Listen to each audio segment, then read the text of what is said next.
خان یہ ایل خانی سلطنت کے تھے، اور ان کا پہلے خط جو انہوں نے ایجپٹ کے بادشاہ کو لکھا تھا، تو وہ کر لیتے ہیں. یہ آرنلڈ جو یورپین اسکالر ہیں، انہوں نے اس کا پورے انگلش میں ترجمہ کیا ہوا ہے، تو میں اس کا اردو میں ترجمہ آپ کے سامنے عرض کر دیتا ہوں. تو یہ تکودار خان کی ذرا خط کو ایک نظر دیکھ لیجئے. انہوں نے ایجپٹ کے بادشاہ کو یہ خط لکھا کہ اللہ تعالیٰ کی دی گئی قوت کی بنیاد پر احمد کا خط ہے، سلطان مصر کے نام پر. اب وہ کیا کہتے ہیں کہ اللہ تعالیٰ نے ہمیں اپنی ہدایت کی روشنی دی، اور اس کی رحمت نے ہمیں بچایا، اور بالکل ابتدائی عمر ہی سے ہمیں اپنے سچے راستے کی ہدایت دی، جو کہ اس کو الوہیت اور توحید اور محمد صلی اللہ علیہ وسلم کی نبوت کی گواہی پر مبنی ہے. اور اللہ کے نیک بندوں کا ہم احترام کرتے ہیں. وہ جس کسی کو ہدایت دینا چاہتا ہے، اس کے سینے کو دین اسلام کے لیے کھول دیتا ہے. اس وقت سے لے کر آج تک ہم اس دین کی دعوت کو پھیلانے اور اصلاح اور مسلمانوں کی حالت بہتر بنانے میں مشغول رہے، اور اب یہ حکومت ہمارے والد ہلاکو خان اور بھائی اباقہ کے بعد ہمارے پاس آ گئی ہے. اللہ تعالیٰ نے اپنے کرم سے ہماری امیدوں کو پورا فرمایا اور حکومت ہمیں عطا کر دی. تو یہ اصل میں ہلاکو خان کے بیٹے ہیں، یہ جو تکودار خان، جنہوں نے اپنا نام پھر چینج کر کے احمد خان رکھا تھا. تو وہ بزرگ مزید بتاتے ہیں کہ ہم ایک قرولتائی یعنی ایک بڑا جرگہ منعقد ہوا جس میں تمام بھائی، شہزادے اور فوج کے سردار مشورہ کرنے کے لیے بیٹھے تھے. سب نے مل کر یہ اقرار کیا کہ ہمارے بڑے بھائی کی حکم سے ایک لشکر روانہ کیا جائے. ہماری افواج جن کی کثرت کی سبب زمین باوجود وسیع ہونے کے تنگ پڑ جاتی ہے، اور جس کی ہیبت سے سب کے دل تھرا اٹھتے ہیں، ایک جم غفیر کو ہم ہر جانب روانہ کیا جائے. یہ لشکر کشی کی ایسے مضبوط ارادے سے ہے کہ جس کے سامنے بلند پہاڑ جھک جائیں اور چٹانیں نرم پڑ جائیں. میں نے اس متفقہ منصوبے پر غور کیا تو یہ احساس ہوا کہ یہ اس نیک مقصد کے خلاف ہے جسے ہم جاری کرنا چاہتے ہیں. ہم شاعر اسلام کو زندہ کرنا چاہتے ہیں، خون ریزی کو ختم کرنا چاہتے ہیں، اور دنیا کی مصائب کو کم کرنا چاہتے ہیں. دنیا کے اطراف میں امن و آشتی پھیلانا چاہتے ہیں. ہم چاہتے ہیں کہ تمام ممالک کے حکمران ہماری شفقت اور مہربانی سے آرام پائیں. یہ سب اس وجہ سے ہے کہ ہم اللہ تعالیٰ کی تعظیم کرتے ہیں اور اس کے مخلوق پر مہربان ہیں. اس وجہ سے اللہ تعالیٰ نے ہمارے دل میں یہ بات ڈال دی ہے کہ ہم مشتعل آگ کو بجھائیں، فتنہ اور فساد کو ختم کریں. جن لوگوں نے یہ رائے دی ہے انہیں وہ تدبیر بتائے جس سے دنیا کی بیماریاں اور تکالیف دور ہونے کی امید ہے. ہم نے شریعت محمدی کی قوانین کو ان کی عظمت کی وجہ سے انصاف قائم کرنے کے لیے جاری کیا ہے. ہم نے تمام رعایا کے دلوں کو خوش کیا ہے، اور جن سے پہلے کوئی برائی یا خطا سرزد ہوئی ہے ان سب کو یہ کہہ کر معاف کر دیا ہے کہ اللہ بھی آپ کی اگلی غلطیوں کو معاف کرے. ہم نے مسلمانوں کے اوقاف جن میں مساجد، مقبرے، مدرسے شامل ہیں اصلاح کی ہے. تمام خیرات تقسیم کرنے والے اداروں اور سراؤں جو ہوٹل تھے اس زمانے کے، جن کا نام و نشان مٹ چکا تھا، ان کو دوبارہ آباد کیا، اور اوقاف کی آمدنی کو اس کے قدیم دستور اور وقف کرنے والوں کی شرائط کے مطابق حقداری تک پہنچایا. ہم نے حکم دیا ہے کہ ہمارے حکام حاجیوں کے معاملے کو بہت اہم سمجھیں اور ان کے لیے سامان سفر مہیا کریں. جس راستوں میں وہ سفر کرتے ہیں انہیں آباد اور خطرے سے خالی رکھیں، اور حاجیوں کے قافلوں کو ہر قسم کے سہولت پہنچائیں. ہم نے تمام سوداگروں کو جو کہ بزنس کرتے ہیں، جو ملک میں آمد و رفت رکھتے ہیں، پوری آزادی دی ہے کہ وہ اپنے طریقے سے جس طرح چاہیں سفر کریں اور فوج اور پولیس کو ممانعت کی ہے کہ وہ ان کے معاملے میں مداخلت نہ کرے تاکہ شہر اور ملک آباد ہو، فتنہ فساد ختم ہو، تلواریں میان میں داخل ہو، یعنی جو شیلڈ جس میں وہ تلواریں اندر رکھتے تھے تو اس میں رکھیں، اور تمام باشندے آرام سے زندگی بسر کریں اور مسلمانوں کی گردنیں ذلت اور خواری کی توق سے نکل جائیں۔ تو اب یہ دیکھیں، یہ احمد خان یا تکو دار خان کا یہ خط ہے۔ تو جیسا انہوں نے فرمایا تو اللہ کرے اس پہ عمل بھی کیا ہوا انہوں نے، تو وہ ایمان لائے تھے، اور یہ ہلاکو خان کے بیٹے تھے۔ یہ ایل خانی سلطنت تھی جس میں افغانستان، ایران، عراق، سیریا اور ترکی کا بھی کچھ حصہ فتح کر چکے ہوئے تھے۔ ہلاکو خان نے یہ کیا تھا۔ پھر فلسطین میں لیکن ہلاکو خان کو عین جالوت میں شکست ہوئی تھی۔ اچھا، اب یہ عین جالوت کیا تھی کہ فلسطین تک پہنچ گئے تھے، اب وہ آگے ایجپٹ تک فتح کرنا چاہ رہے تھے، تو ایجپشنز نے زبردست قسم کی جنگ کی اور اس میں ایجپٹ جیت گئے تھے۔ یہ پہلی بار ہوا کہ منگولوں میں شکست ہوئی تھی۔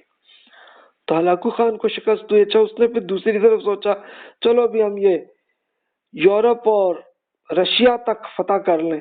ادھر نکلے تو اپنے ہی بھتیجے برقع خان سے جنگ ہوئی تھی، اور یہاں پہ بھی ہلاکو خان کو یہاں پہ بھی شکست ہوئی تھی اپنے بھتیجے سے۔ ایڈمنسٹریشن میں منگولوں کی کمی تھی، تو بہرحال اب ہلاکو خان نے سٹارٹ میں یہ کام کیا کہ چلو مسلمانوں کے ایک مسلمان کوئی وزیر اعظم بنایا، عطاء الملک جوینی ان کا نام تھا، اور مسلمانوں کے بہت ساروں کو سرکاری جاب بھی دی جو زندہ تھے، عراق، سیریا، ایران میں جو تھے۔ چلو بھی تم یہ کرو، کیونکہ ظاہر ہے کہ منگول جو ہیں وہ تو صحرائی لوگ تھے، تو ان کو کچھ پتہ بھی نہیں تھا دنیا میں کیا کرنا ہے معاملات کو، چلو بھی تم کرو یہ۔ اس کے بعد پھر ہلاکو خان 1265 میں وفات ہوئے، اور یہ کہا جاتا ہے، اب یہ اللہ بہتر جانتا ہے کہ یہ واقعہ درست ہے کہ نہیں ہے، لیکن بہرحال لگتا یہی ہے، ہوا ہوگا کہ وہ صاحب جو ہے وہ گھوڑے سے ہی لے جا کے لٹک کے جناب کہ پاؤں پھنس گیا تھا، اور پھر جا کے ٹھا ٹھا کرتے جا کے جناب جا کے چٹانوں سے گرے۔ تو چلو ہوا ہوگا۔ اب اباقہ خان یہ ہلاکو خان کا بیٹے تھے۔ اس زمانے میں کرسچن اہلیہ کے ذریعے، یعنی ان کی کرسچن خاتون سے شادی ہوئی تھی، تو بہت سارے عیسائی مشنریز وہ آئے دعوت پہنچانے کے لیے شہزادوں میں، اور انہوں نے کی، اور کافی حد تک کامیاب ہوئے کہ بہت سارے جو شہزادے تھے تو وہ پھر کرسچن ہو گئے۔ لیکن ہلاکوئی کے بیٹے تکو دار خان، یہ وہی تھے جن کا خط اب پہ پڑا ہے، وہ اسلام لائے تھے، اور ان کی حکومت 1281 میں بنی اور 3 سال ہی رہی تھی، اور انہوں نے احمد خان اپنا نام رکھا تھا، اور اس زمانے میں یہ منگول زبان میں قرولتائی کہتے تھے۔ یہ ایک اسمبلی تھی کہ جس میں ان کے سارے شہزادے بھی اور ملٹری کے لوگ بھی اکٹھے ہو کے ڈسکشن کرتے تھے۔ تو یہ ڈسکشن تھی، اور اسی خط جس کا بھی آپ کے سامنے میں نے عرض کیا تھا، تو ان کا پلان یہی تھا کہ بھی آپ لے کے پورا، اور یہ ایریاز جو ہیں افریقہ بھی، یورپ بھی، رشیا بھی، پورا ہم فتح کریں۔ تو احمد خان نے ان کو روکا کہ بھی یہ نہیں کرو بھائی، بس اب یہ امن اور سکون یہاں پہ رہو، اور اس میں سیٹل کرو صحیح چیزوں کو۔ مشرکانہ رسوم کو بھی ختم انہوں نے کیا تھا، لیکن 3 سال ہی ان کی حکومت رہی تھی، اور خود انہی منگولوں نے انہی کو پھر قتل بھی کیا گیا۔ ایک نیک آدمی تھے یہ تکو دار خان، تو بہرحال فوت ہوئے۔ اس کے بعد ارغون خان کی حکومت بنی 1284 to 1295 تک۔ اس میں ایک بغاوت مسلمانوں نے کی تھی، تو اس پہ پھر ہزاروں مسلم علماء کو قتل بھی کیا گیا، اور پھر جو مسلمان جو وزیر اعظم تھے ان کو ہٹا کے اب ایک سعد اللہ جو ایک یہودی تھے ان کو وزیر اعظم بنایا. تو اس کا مطلب یہی ہے کہ یہ 3 سال کا ہی ٹائم تھا جو احمد خان کا تھا یا تقودار خان کا تھا، تو ذرا سکون اور امن کا رہا تھا، لیکن پھر دوبارہ پرابلم رہی. بہرحال مسلمانوں نے دعوت جہاں جہاں جتنے بس میں ہو کوشش کرتے رہے. تو پھر اب قازان خان ایک اور بادشاہ بنے 1295 میں، اور 9 سال حکومت انہوں نے کی. تو وہ اسلام قبول کر چکے اور پھر انہوں نے امن وہ کر لیا تھا. یعنی اس کا مطلب یہی ہے کہ ان کے اپنے جو بزرگ احمد خان تھے جو ایمان لا چکے تھے، تو اور بھی لے آئے ہوں گے آہستہ آہستہ، میسج پہنچ رہا تھا تو وہ آئے. اور پھر اس کے بعد اگلی حکومت بنی تھی محمد الجائتو خان 1304 to 1316 میں. تو اس میں تو تاریوں کی اکثریت میں قبول اسلام ہو گیا. یعنی اب یہ پورا ایریا جو افغانستان اور پاکستان کے بلوچستان میں، پھر ایران، عراق، ترکی کا کچھ حصہ، سیریا، یہاں پہ ان کی حکومت بن گئی ہوئی تھی. تو اب یہ تاتاری کون تھے؟ یہ وہی تھے کہ جو منگول تھے، تو وہ ان کی اکثریت میں قبول اسلام ہو گیا. تو یہ ہوا کہ ان میں سے پھر بہت سے لوگ پھر انہی کی نسل ہے کہ جو ہمارے ہاں بھی موجود ہوتی ہوگی. تو دیکھیے کہ یہ صورتحال یہاں تک دعوت ادھر پہنچی تھی. اس کے بعد اب ہم آگے دیکھتے ہیں، اب ان کی تیسری ریاست دیکھتے ہیں، چغتائی سلطنت، جو کہ تاجکستان، ازبکستان، رشیا میں اور چائنا کے بھی کچھ حصے میں حکومت تھی. شروع میں تو مسلمانوں پہ سختی کی انہوں نے، لیکن پھر 1266 میں حکومت بنی ہے براق خان. وہ پہلے آدمی تھے جو قبول اسلام کر لیا انہوں نے. پھر سنگ کیانگ جو کہ چائنا کا صوبہ ہے، اور آپ کے علم میں ہوگا کہ چائنا کے اس سنکیانگ میں بڑی تعداد وہ مسلمان ہیں. وہ کیسے ہوئے تھے کہ منگولوں کی حکومت وہاں تک بن گئی تھی. تو وہاں پہ مسلمانوں نے دعوت پہنچائی اور کچھ تھی. تو اس میں یہ واقعہ آیا کہ تغلق تیمور خان جو کہ شہزادہ تھا، تو اس کے پاس ملاقات ہوئی ایک مسلمان اسکالر جن کا نام تھا جمال الدین. یہ ایران سے آئے تھے. تو تیمور خان نے کہا کہ ہاں بھائی یہ بتاؤ، یہ میرا کتا بہتر ہے یا تم بہتر ہو؟ تو اب یہ جمال الدین صاحب نے کس طرح سے جواب دیا؟ انہوں نے کہا کہ بھی اگر میں حالت ایمان میں دنیا سے چلا جاؤں تو میں بہتر ہوں، اور اگر ایمان پہ نہ رہوں تو پھر آپ کا یہ کتا بہتر ہے. تو تیمور خان بڑا متاثر ہوا بات پہ کہ یار بات بڑی اچھی کی ہے اس نے. تو اس سے کہ اندازہ ہوتا ہے اسی طرح اور بھی بہت سے اسکالرز ہوں گے کہ جنہوں نے یہ دعوت پھیلا رہے تھے. اسی میں جمال الدین صاحب کے بیٹے تھے رشید الدین صاحب. تو انہوں نے یہ دعوت پہنچائی تھی. اور یہ تغلق تیمور جو ہے یہ کچھ عرصے بعد وہ بھی قبول اسلام لا چکے، اور پھر یہ کاشغر کی جو میجورٹی تھی وہ بھی ایمان لا چکی تھی. اب یہ کاشغر یہ مین ابھی اس کا مین دارالحکومت ہے صوبے کا. چغتائی سلطنت میں آپس میں تقسیم ہو گئی تھی، آپس میں لڑائی جھگڑے آپس میں چل رہے تھے، لیکن مسلمانوں نے بہرحال دعوت کی کوشش کرتے رہے. اور پھر وہیں سے لے کے کرغیزستان، قازقستان، یہاں تک مزید دعوت پھیلاتے رہے. تو منگول کی بڑی تعداد آہستہ آہستہ ایمان لانے لگے. آنندہ خان گانسو یہ چائنا کئی صوبے میں گورنر تھے، وہ بھی اسلام لائے تھے.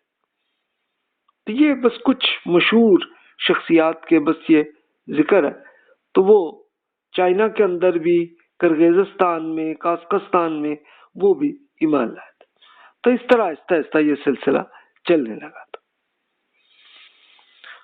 اب سوال یہ آتا ہے کہ منگولوں میں یہ قبول اسلام کی کیا ریزن تھی، کیوں ایمان لائے ہوئے؟ تو اس میں اب یہ ظاہر ہے کہ ہمیں ایک انالیسس کرنا ہوگا. ایک تو یہ کہ اعلیٰ طبقے میں قبول اسلام زیادہ ہوئی ہے. یعنی ایک اس کے لیے ہم بات کریں جو اعلیٰ طبقے، جو شہزادے، جو بادشاہ، جو یا ان کے بیوروکریٹس تھے، تو ان میں کیسے اسلام آیا. ایک تو یہ کہ اپنے مذہب کا ان کو کچھ پتہ ہی نہیں تھا. ان میں تو مذہب میں کوئی بات نہیں تھی، صرف بس توہم پرستی تھی اور کچھ نہیں تھا. تو بس روحوں کے ساتھ یہ ہوتا ہے، جو ہوتا ہے، بس اتنی بات. اور آہستہ آہستہ ان کے بہت سارے شہزادوں میں علمی ذوق آیا تھا. اب مسلمانوں نے بھی اور دیگر مذاہب کے اسکالرز وہ بھی آ رہے تھے اور وہ ان سے اپنا میسج پہنچا رہے تھے، اپنی ڈیٹیل کر رہے تھے. تو آہستہ آہستہ ان بادشاہوں نے یہ کیا، چلو ابھی تم یہ ایک مناظرہ کرو، ڈسکشن تم اپنی کرو، تم بھی کرو، ہم سنتے ہیں، ہم فیصلہ کرتے ہیں. تو پھر آہستہ آہستہ ہونے لگا. کچھ شہزادے بہرحال کرسچن بھی ایمان لائے اور کچھ مسلمان میں میجورٹی میں لے آئے آہستہ آہستہ. اصل میں انہوں نے کیا کیا کہ دیگر مذاہب کے دلائل کا ایک تجزیہ کیا، پورا ایک کمپیریٹیو اسٹڈی کرتے ہوئے ایک پورا انالیسس کیا کہ جناب کس کی دلیل زیادہ بہتر ہے. تو پھر میجورٹی کو یہی لگا کہ بھی یہ اسلام میں زیادہ لاجیکل یہ پوری بات ہے، تو وہ ایمان لائے تھے.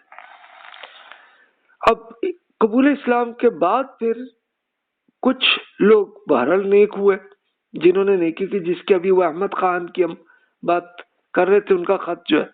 لیکن پھر ایسے لوگ بھی رہے کہ جو اگرچہ مسلمان بنے تو تھے لیکن بہرحال ان کے اندر کوئی شریعت اور کچھ نہیں تھی. اس کی ایک ایگزامپل تیمور لنگ جنہیں کہتے ہیں، یہ ازبکستان کے تھے، یہ منگول ہی تھے، یعنی چنگیز خان ان کے لیے ایک بڑا ہیرو تھے. تو تیمور لنگ نے 1370 to 1405 میں حکومت ملی اور یہ لشکر کرتے کرتے پورے انڈیا میں تباہی کی، ایران میں کی، ترکی میں کی، ہر طرف لے جا کے تباہیاں ہی کرتے رہے اور کچھ نہیں کیا. تو ایک نیگیٹو بھی لوگ تھے جو بہرحال بظاہر تو مسلمان ہو گئے تھے. اچھا، عوام میں قبول اسلام کیسے ہوئی تھی کہ جب ان کے سردار، ان کا ایک پورا ایک یہ کلچر تھا کہ سردار یا جو بھی لیڈر ہوتا تھا اس کی غیر مشروط اطاعت اور وفاداری یہی تھا. تو ظاہر ہے کہ انہی کے شہزادے یا انہی کے مین بیوروکریٹس وہ ایمان لائے ہیں، تو یہ بھی ایمان لاتے تھے. منگولوں میں ایک عام آدمی میں ایک یہ بہرحال چیز ہوئی کہ عربی، فارسی اور ترکی زبان بھی انہوں نے سیکھنی شروع کی. اور سیکھتے سیکھتے پھر ظاہر ہے کہ مسلمان جو اسکالرس تھے تو انہوں نے کچھ بکس بھی ان کو پڑھائیں، سکھائیں، تو ان کو بھی کچھ سمجھ آ گئی ہوگی تو وہ بھی لائے.